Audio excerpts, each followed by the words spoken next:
Hello, welcome to Life Matters. I'm your host, Brendan O'Connell. Well, just before the 2016 election, the Guttmacher Institute put out a report that, tried to scare people away from voting for a pro-life presidential candidate or folks in the United States Senate. There were many more Republicans up last election cycle than Republicans, but the Republicans managed to hold on to the Senate.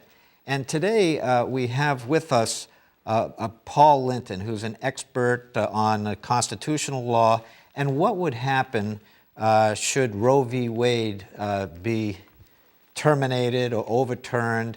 What would be the consequences? Would it be an outright ban of abortion? Would there be some variations of that? And we're going to ask Attorney Linton his opinion. Welcome, Paul Linton. Thank you. Mr. Linton, can you give us a little bit of background about Roe versus Wade, and what are some of the common perceptions or misperceptions as to if it were to be overturned? Yes, I'd be happy to do so. Well, Roe versus Wade effectively overturned the abortion laws in all 50 states. At the time Roe was decided, which was in January of 1973, 30 states prohibited abortion except to save the life of the mother. 13 states adopted one version or another of the model penal code provision on abortion, which allowed abortion for reasons of the mother's physical or mental health in cases of rape and incest, and also where the baby would be born with a serious genetic defect or anomaly. Then there were 4 states, New York, Washington, Hawaii, and Alaska, that allowed abortion on demand until very late in pregnancy, so a woman could have an abortion for any reason in those states throughout most of her pregnancy. One state allowed abortion in cases to save the mother's life or in cases of rape. That was Mississippi. And 2 states, Massachusetts and Alabama, either by court decision or by statute, allowed abortions for reasons of life or undefined health reasons. So that was the lay of the land when Roe was decided, and Roe effectively overturned all those laws, even arguably the late-term restrictions in those states that allowed abortion on demand until late into pregnancy. Now, there's a common belief, it's a myth really, that because Roe made abortion made it legal throughout the country, that a decision overruling Roe would make abortion illegal throughout the country. But that doesn't make any sense, and here's why. The Supreme Court has no authority to decide what conduct shall be illegal. It can say you can or cannot make certain conduct illegal, but the court itself doesn't have that power to make conduct illegal. And since Roe was decided, of those 50 states, 37 of them have repealed their pre-Roe laws. And so those laws would not be revived by a decision of the Supreme Court overturning Roe. There would have to be a contemporary political consensus in those states to enact new legislation to prohibit abortion if they wanted to do so. Now, with respect to 4 of those states, they passed laws after Roe which attempted to ban abortion or would ban abortion if Roe were overruled. So 4 of those 37, Louisiana, North Dakota, South Dakota, and Rhode Island, they would have very restrictive laws on the books when Roe is overruled.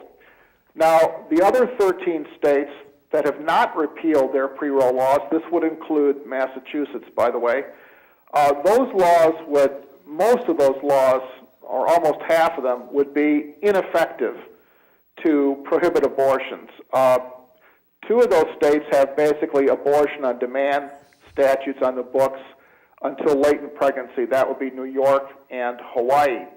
2 other states Massachusetts and New Mexico, they could not effectively enforce their laws because of state constitutional rulings, which we'll get to later in our discussion.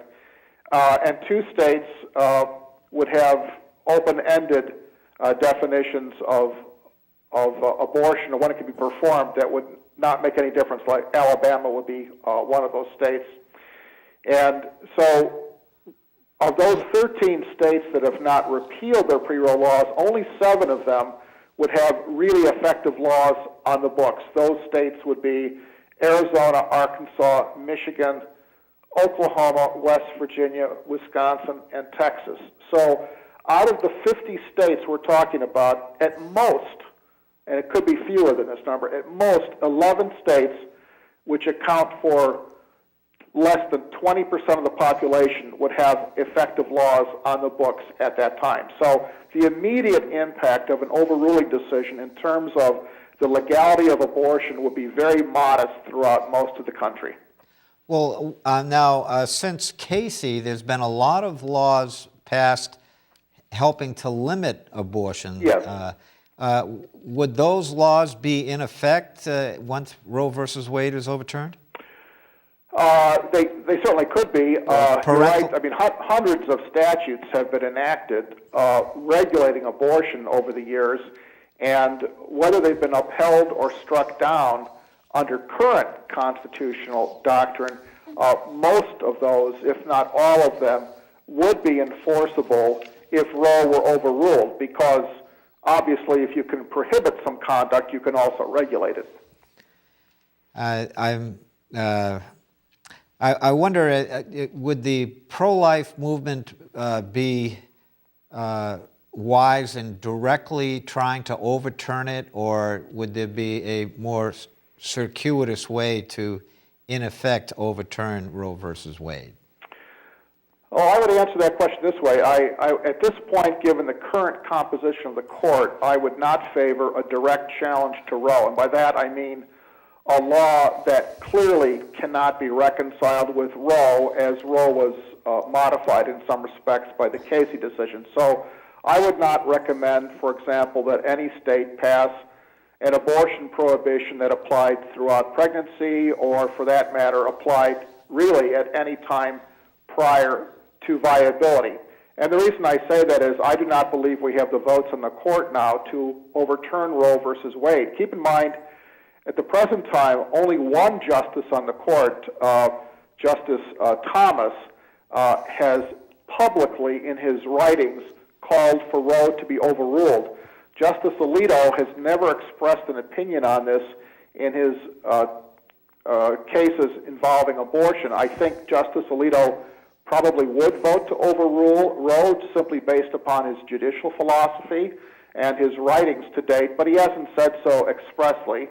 And I think Justice Gorsuch probably would too, given his judicial philosophy. And this is simply based upon how he writes cases and how he expresses himself and his view of the Constitution as evidenced in his writings. So I think we probably have 3 votes at the present time to overrule, but we need 5. And the 2 votes I would not count on at the present time are either Justice Kennedy or the Chief Justice John Roberts. Justice Kennedy, keep in mind, was one of the 3 justices in the joint opinion in the Casey case in 1992, 25 years ago, where the court reaffirmed Casey. So although Justice Kennedy is agreeable to some forms of regulation, and he did write the majority opinion upholding the Federal Partial Birth Abortion Act, I do not believe that he would be a vote to overturn Roe with respect to pre-viability abortions.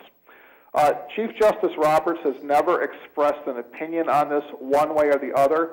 He has consistently voted the right way in abortion cases, but he, I think, would be leery of casting the deciding vote, the 5th vote, to overturn Roe, because in part he has an exaggerated respect for precedent, in my opinion, and in part because I think he sometimes gives too much attention to the political implications of the court's ruling. And by that I mean I would reference the opinion he wrote in the Affordable Care Act several years ago, which I thought was difficult to defend on its merits. So I would not count on his vote at this time either. I think we need two more justices on the court before we're at the point where we can overrule. Having said that, I think that comes to your second question. Is there a more indirect or circuitous way of doing this? And I think the answer to that probably is yes. I like the idea of taking cases up to the court with regulations that could be justified under current constitutional doctrine, but also would offer the court an opportunity to overrule if the votes were there.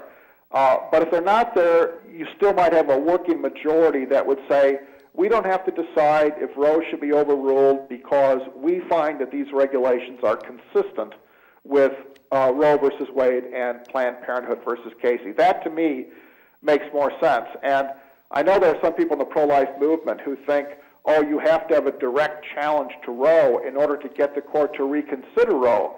But I would remind them that in 3 cases, the court has reaffirmed Roe where there was no abortion prohibition directly conflicting with Roe. That was true in the Casey case in 1992, the Thornburg case back in the late 80s, and the Ashcroft case in 1983, I believe. So you don't need a direct conflict with Roe in order to present the opportunity to the court to overrule Roe. Can I ask about the Thornburg case? I think that was against the American College of Obstetricians and Gynecologists, yes, which is a, the leadership is a pro-abortion group. In fact, yes, there's a subset now that has called the American Association of Pro-Life Obstetricians and Gynecologists. Was ACOG on the pro-abortion side and Thornburg was defending the pro-life side? Yes. I see. And a lot of times you hear the pro-abortion side say, oh, it's settled law. What do you make of that argument? How many cases, I mean, you just mentioned 3. Are there others that is settled law, or how does that come about that they make that assertion?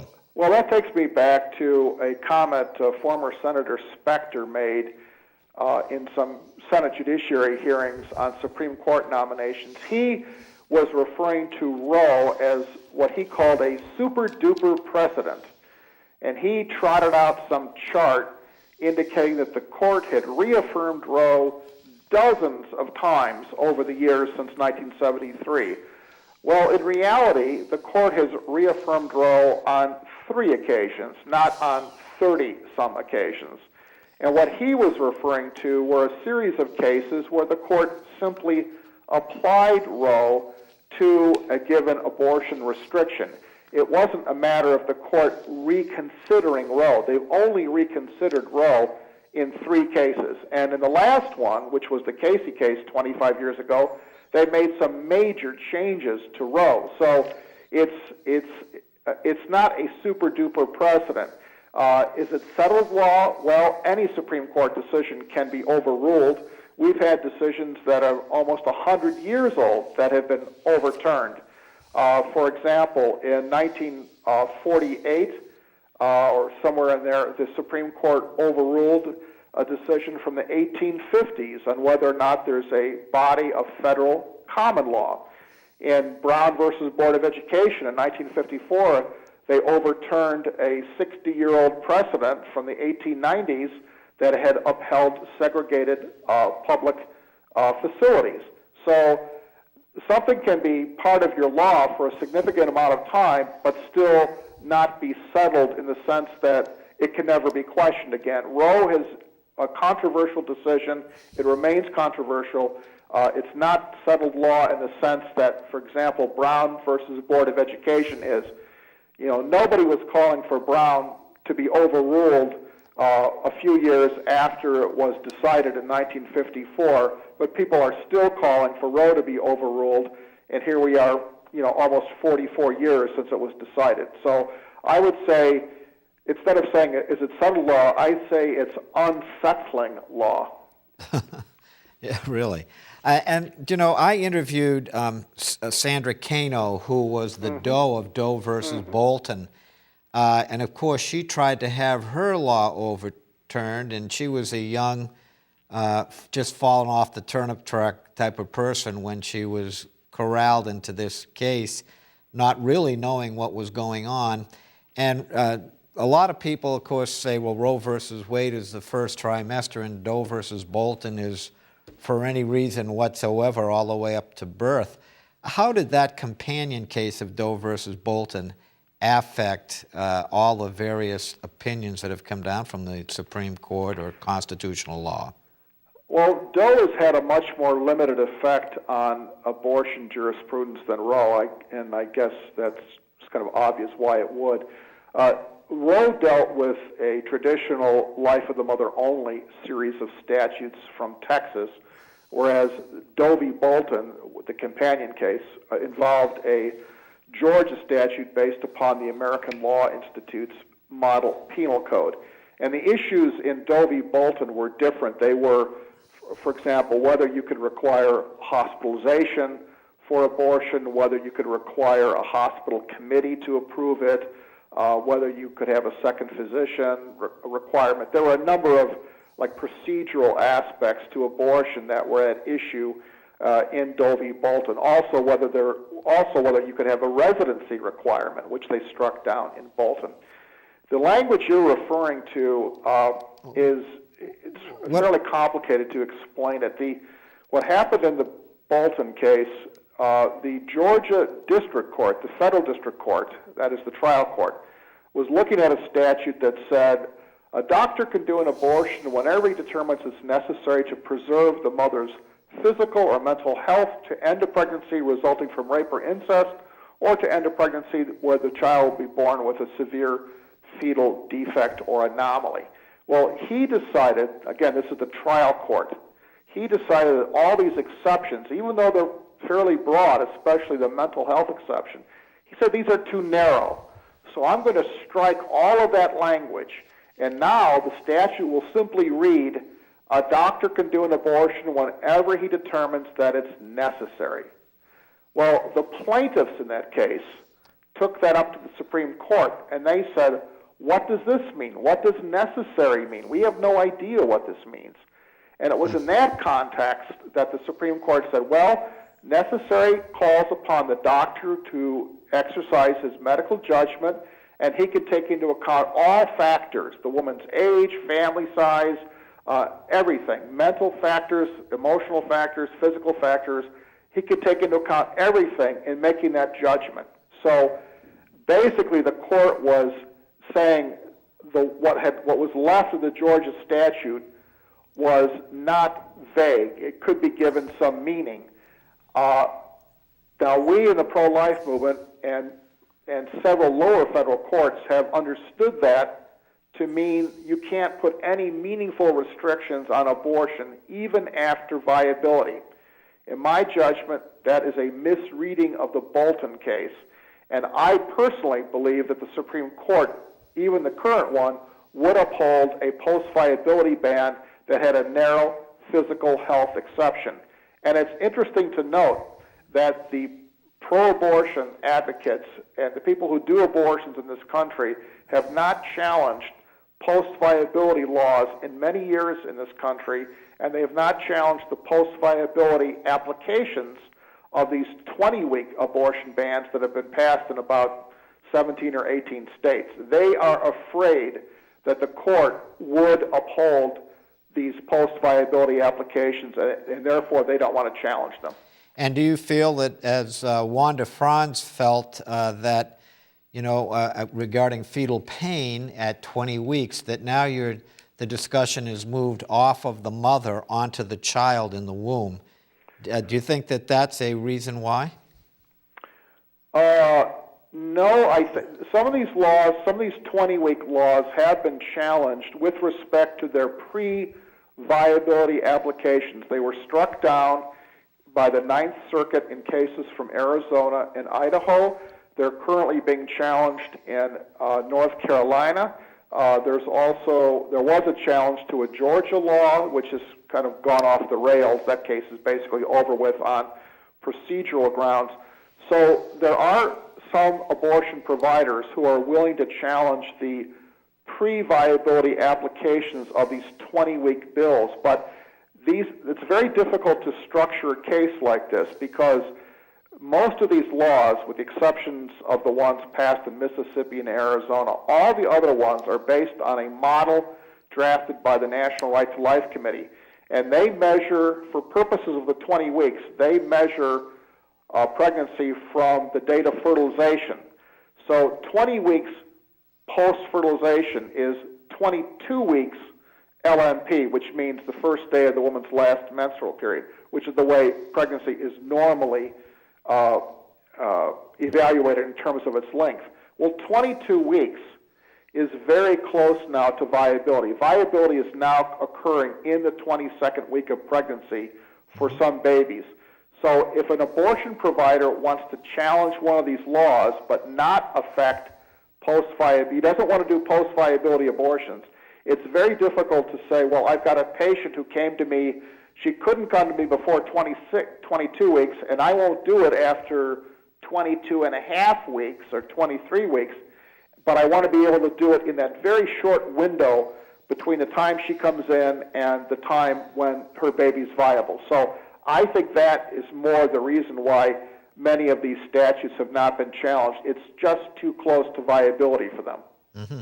And I wanted to ask you also about an objection you often hear from the pro-abortion movement, talking about, well, if Roe versus Wade is overturned, that means women will go to jail. What do you have to say about that? That is a complete myth. Prior to Roe, there were no cases I'm aware of where a woman was ever prosecuted and convicted for either self-abortion or for consenting to an abortion performed on her by a third party. I have read virtually every pre-Roe abortion decision from all 50 states, and there are only 2 cases where there's even a suggestion that a woman was prosecuted. One was in Pennsylvania over 100 years ago. A woman was convicted of self-abortion by a jury. The trial judge threw out the conviction, and the Superior Court, which is their court for criminal appeals, they affirmed that, saying this statute does not apply to the woman herself. Then there was a case in Texas where there was a passing reference to the woman being indicted along with the abortionist. There's no record that she was ever successfully prosecuted or convicted. So, in fact, it is a myth to say women would be prosecuted, and the reason they were not prosecuted, there's 2 reasons women were not prosecuted for abortion.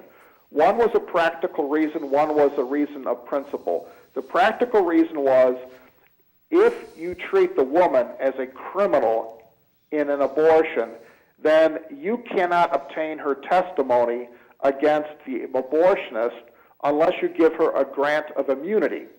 And even if you give her immunity, because she is an accomplice in her own abortion, then her testimony is suspect. So the law did not want to treat her as a criminal on the same level as the abortionist. That was the practical reason. The reason of principle was that the law treated the woman as a second victim along with her unborn baby. And for well into the 20th century, abortions were very dangerous for the woman as well as obviously dangerous to the unborn child. And in my judgment, there is very little possibility that any state would want to criminalize a woman's conduct.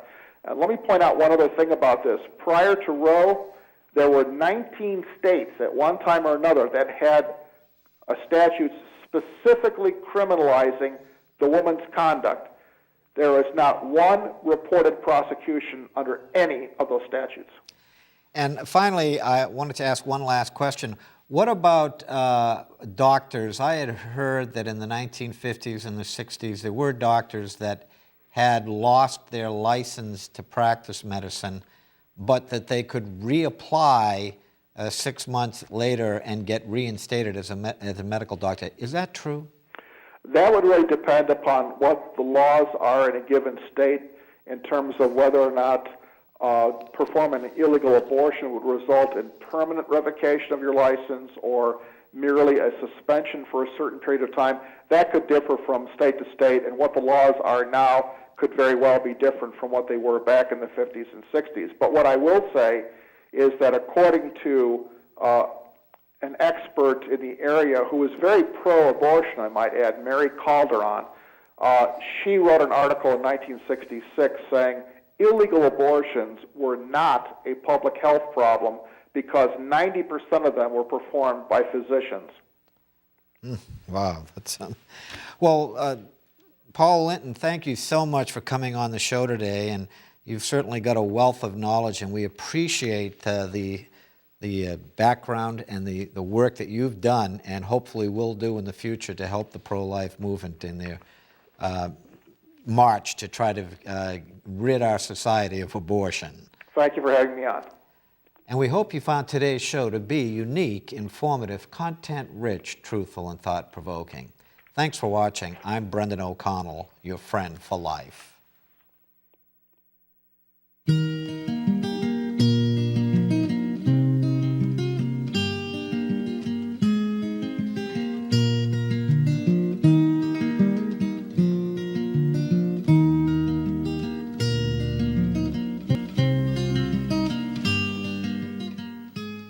Hello, welcome to Life Matters. I'm your host, Brendan O'Connell. Well, we've done shows in the past regarding stem cell research and the difference between adult stem cell research and embryonic stem cell research, where all the controversy is. And we have back with us today Dr. David Prentice, who is the Vice President and Research Director of the Charlotte Lozier Institute, to discuss what's been going on in recent times, what's been going on with the funding of stem cell research, and then also this groundbreaking acronym called CRISPR, which is a gene editing tool. And we'll talk about that and its ramifications. Well, welcome, Dr. Prentice. Thanks, Brendan. Good to be with you. Dr. Prentice, in recent times, what's been going on with embryonic stem cell research?